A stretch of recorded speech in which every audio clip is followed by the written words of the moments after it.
Ambapo waziri wa usalama wa ndani Kipchumba Murkomen anazindua rasmi zoezi la usajili wa vitambulisho katika uwanja wa Shabab huko Nakuru.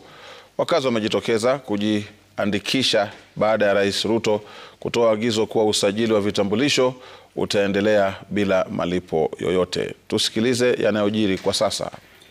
Nairobi alitangaza kwamba wale wanakuja mara ya kwanza kuchukua IDs lazima wafanye bure.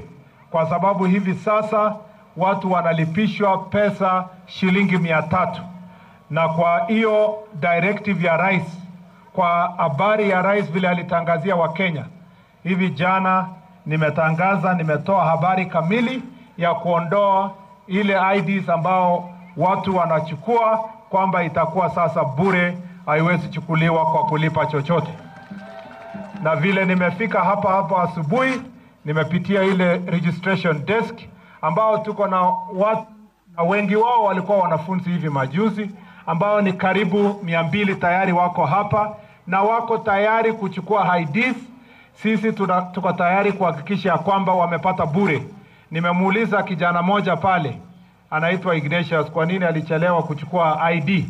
Akaniambia kwamba angeweza kupata hiyo pesa shilingi 300, ilikuwa ni ngumu, na kwa mwaka 3 iliyopita hakuweza kuchukua ID ingawa alikuwa anataka ID hiyo.